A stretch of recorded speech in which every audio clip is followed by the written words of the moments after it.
मटियारी मां ख़बर शामिल क्यों था। अजीज गुल खैबर जे रिपोर्ट मुताबिक जमीयत उलमा इस्लाम यूनिट खैबर पारा टाउन कमेटी खैबर जे वार्ड नंबर 2 तां जमीयत जी सीट तां चूंडिजी आयल सैयद इरफान अली शाह जे कामयाबी ते जमीयत जे अॻवाननि साहब ॾिनू। मौलवी रजब नूह पोटरो, कारी मोहम्मद अली खोसो, हाफिज़ अब्दुल गफ़ार खैबर, हुसैन हैदरी चौहान, मौलवी अब्दुल्ला को खैबर ऐं ॿियनि जी अॻवानी में जशन रैली कढी वई। रैली खे ख़िताब कंदे मुक़ररीन चयो त जमीयत जा हथ मज़बूत करे हिन वक़्तु हिकु वार्ड ते कामयाब थिया आहियूं। इंशाअल्लाह आइंदा इलेक्शन में 3 वार्ड क्लीन स्वीप कंदासीं। टाउन कमेटी खैबर जे सभिनी बिरादरी जा असीं शुक्रगुज़ार आहियूं जंहिं जमीयत खे वोट ॾेई कामयाब करायो। मटियारी मां ख़बर शामिल क्यों था। अजीज गुल खैबर जे रिपोर्ट मुताबिक पीपल्स पार्टी टाउन कमेटी खैबर पारां ज़बरदस्त पावर शो कयो वियो जंहिंमें हज़ारी माण्हुनि शिरकत कई।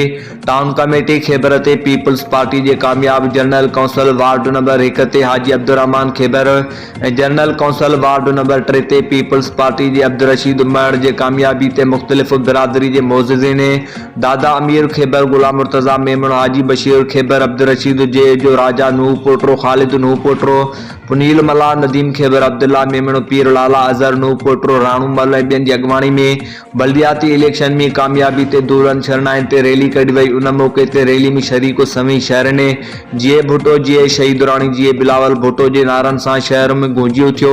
उन मौक़े ते टाउन कमेटी मां चूंडिजी आयल काउंसलरनि हाजी अब्दुर्रहमान खैबर, अब्दुल रशीद मड़ इलेक्शन में सपोर्ट करण ते मला बिरादरी, मड़ बिरादरी, खोसा बिरादरी, मेमण बिरादरी, नूह पोटरा बिरादरी समेत ॿियनि जो थोरो मञियो।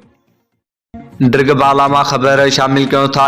में बलोच जी रिपोर्ट मुताबिक काछे में ॿोॾियुनि जो सबबु बणजंदड़ गाज डायरेक्शन बंद मनसूबो इंतज़ामी नाली सबबु रोलड़े जो शिकार। कंपनी तरफ़ां मज़दूरनि जो अंगू घटाए छॾियो। अजरत न मिलण सबबु मज़दूर वापसि, मशीनरी भी गायब। कम अदम दिलचस्पी सां कराइण सबबु दीवार जो कम मुकमल थियण जा चांस घटिजी विया। गाज बंद ते 5 सालनि खां कम कंदड़ MKL एंड ब्रादर्स कंपनी जे मक़ामी ठेकेदारनि खे गाज बंद जे तमीराती कम में ठीको न मिलियो। अहिड़े अमल ख़िलाफ़ इरिगेशन खाते दादू जे आला अमलदारनि ख़िलाफ़ कंपनी जे ठेकेदारनि GM बलोच जे रहनुमाई में पंहिंजे वकीलनि शाहिद हुसैन भुरगड़ी, आमिर हुजूर सोलंगी, वकील वलीदाद लुंड जे मार्फत हाई कोर्ट हैदराबाद में पिटीशन दाख़िल कराइण जो फ़ैसिलो कयो वियो आहे। ख़बर मूजिबि काछमी ॿोॾियुनि जो सबबु बणजंदड़ गाज बंद जो कम कंपनी इंतज़ामिया जे नाले ऐं ड्राई सबबु मुकमल थियण जा चांस घटिजी विया। करोड़नि रुपयनि जो मनसूबो रोलड़े जो शिकार। अजरत न मिलण सबबु मज़दूर वापसि, मशीनरी बीजी वई। सुस्त रफ़्तारी ऐं ड्राई सबबु ईंदड़ सावणी खां अॻु कम मुकमल थियण जा इम्कान घटिजी विया। यादि रहे त गाज बंद टुटण जे करे गुज़िरियल 4 वरहनि खां काछे में ॿोॾि सबबु तबाही थी। लखें एकड़ ज़रई ज़मीनूं किथे चेट जे फसल पोखाई लाइक़ु न थी सघियो। हज़ारी माण्हू पिणु बेरोज़गार थी चुका आहिनि। पर वफ़ाक़ी हुकूमत, आपाशी खातो, सिंध सरकार समेत गाज बंद जो कम कंदड़ कंपनी तरफ़ां गुज़िरियल 10 महीननि खां कम मुकमल न करे सघी आहे, जेको कम सिर्फ़ 4 महीननि अंदरि मुकमल थियणु घुरिबो हो। इंतज़ामी नाली ते काछे जे सियासी समाजी तंज़ीमनि जे अॻवाननि पारां बयान जारी कंदे मज़कूरा अॻवाननि रईस ज़ुल्फ़कार अली लुंड शकिलाणी, अली अहमद खान लुंड, करीम MS भुरगड़ी, फैज़ मोहम्मद भुरगड़ी, इम्तियाज़ मस्तोई, असद कोरेजो, नबन लुंड ऐं ॿियनि ज़िम्मेवार इंतज़ामिया खां मुतालबो कयो त गाज बंद जे कम में तेज़ी आणी करे कम सुठे आला मयार मेटेरियल इस्तेमालु करण सां गॾोगॾु मक़ामी तजुर्बेकार ठेकेदारनि खां कमु कराए वञे।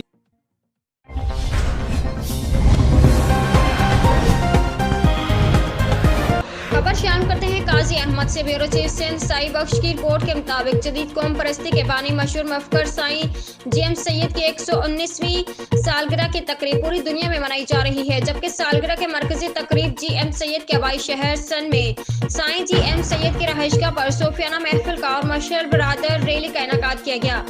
GM सैयद के खानदान और सिंध यूनाइटेड पार्टी के जानिब से मुश्तरका तकरीबात के सिलसिले में GM सैयद के दरगाह के बंगले से SUP के सरबराह सैयद जलाल महमूद शाह, सैयद जैन शाह की क़यादत में GM सैयद के मज़ार तक एक मशल ब्रादर रैली निकाली गई, जो कि मज़ार पर पहुंचकर फूलों की चादर चढ़ाई गई।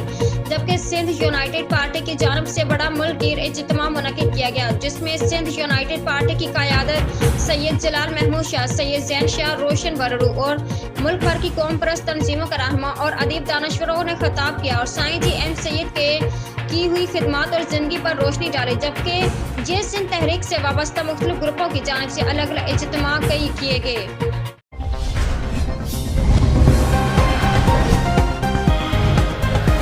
ٹھل رپورٹ فیض سومرو حقوق انسانیت کے بانی محمد ابراہیم قاضی کی جانب سے ٹھل کے بارش متاثروں میں راشن اور خیمے کی تقسیم کرنے کا سلسلہ جاری رکھا گیا ہے، جبکہ تنظیم کے سوشل رہنما میڈم سغرا لاشاری، اعجاز لاشاری، محمد مراد پنہار، نادر علی، میر لیاقت علی نے بارش متاثرین کے گھر گھر جا کر راشن اور سردی کے لیے خیمے تقسیم کیے گئے ہیں۔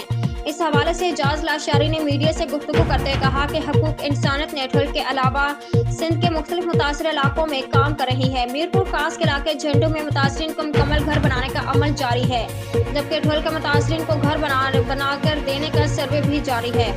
سروے مکمل ہونے کے بعد کام شروع کر دیا جائے گا۔ اس نے کہا کہ سروے کے دوران متاثرین میں خوشی کی لہر دوڑ گئی تھی۔ اس موقع پر متاثرین کا کہنا تھا کہ آج حقوق انسانیت آرگنائزیشن کی جانب سے سماجی ورکر اعجاز لاشاری کے تعاون سے ہمیں خیمے اور راشن ملے ہیں۔